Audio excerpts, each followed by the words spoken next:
Let me show in a parable to what extent our nature is enlightened or unenlightened.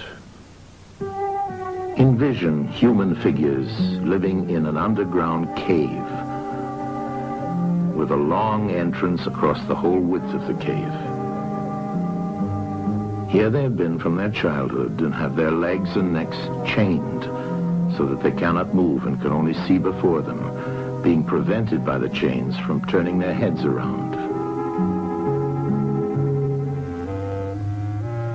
Above and behind them, a fire is blazing at a distance. They see only their own shadows, which the fire throws on the opposite wall of the cave. For how could they see anything but the shadows if they were never allowed to move their heads?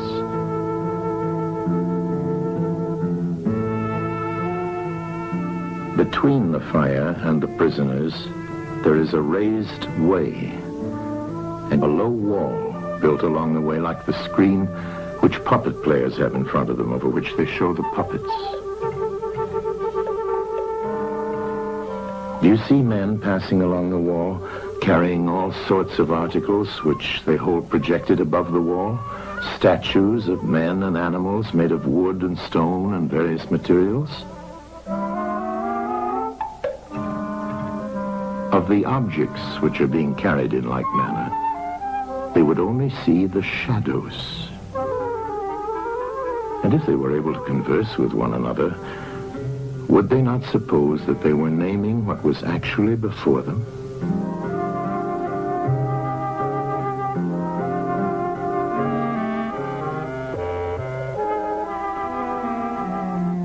And suppose further that there was an echo which came from the wall. Would they not be sure to think when one of the passers-by spoke that the voice came from the passing shadows? To them, the truth would be literally nothing but the shadows of the images. And now look again and see what will naturally follow if one of the prisoners is released. At first, when he is liberated and compelled suddenly to stand up and turn his head round and look towards the light,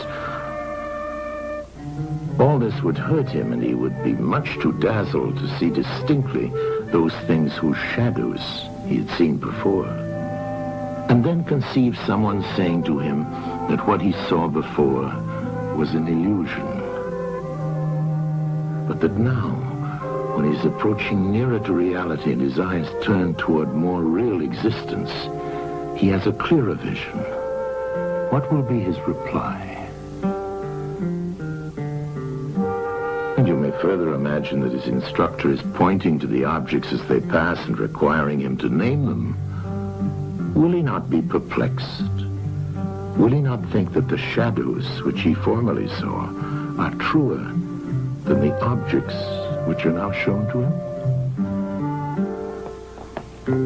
And suppose once more that he is reluctantly dragged up a steep and rugged ascent and held fast until he is forced into the presence of the sun himself.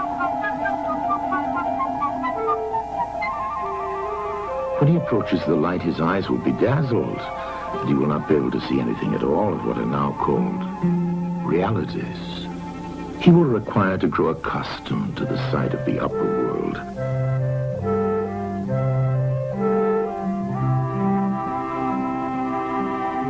And first he will see the shadows best. Next, the reflections of objects in the water, and then the objects themselves.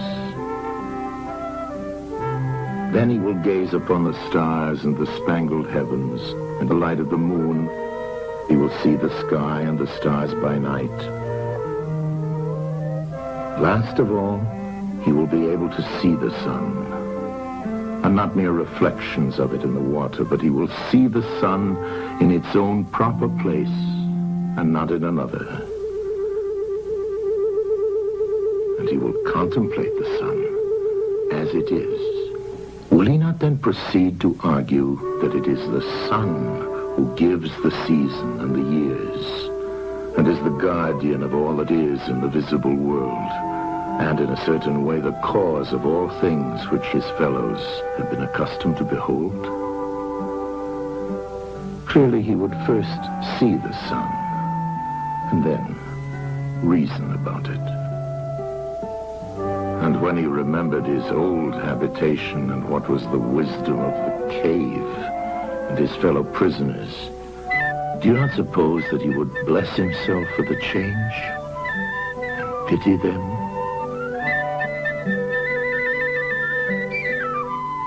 And if they were in the habit of conferring honors among themselves on those who were the quickest to observe the passing shadows, and to remark which of them went before and which followed after, and which were together and who were therefore best able to draw conclusions as to the future, do you think that he would care for such honors and glories, or envy the possessors of them? Would he not say with Homer, "Better to be the poor servant of a poor master, and to endure anything rather than think as they do and live after their manner"? Imagine once more such a one coming suddenly out of the sun to be replaced in his old situation. Would he not be certain to have his eyes full of darkness?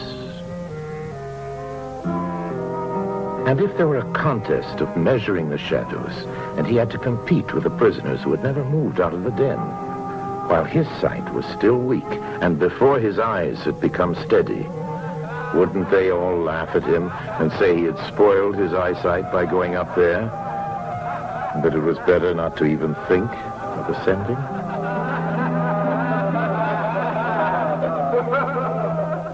And if anyone tried to release another and lead him up to the light, let them only catch the offender,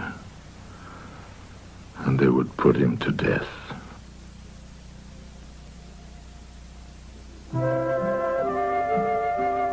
It is the task of the enlightened not only to ascend to learning and to see the good, but to be willing to descend again to those prisoners and to share their troubles and their honors, whether they are worth having or not. And this they must do, even with the prospect of death. They shall give of their help to one another, wherever each class is able to help the community.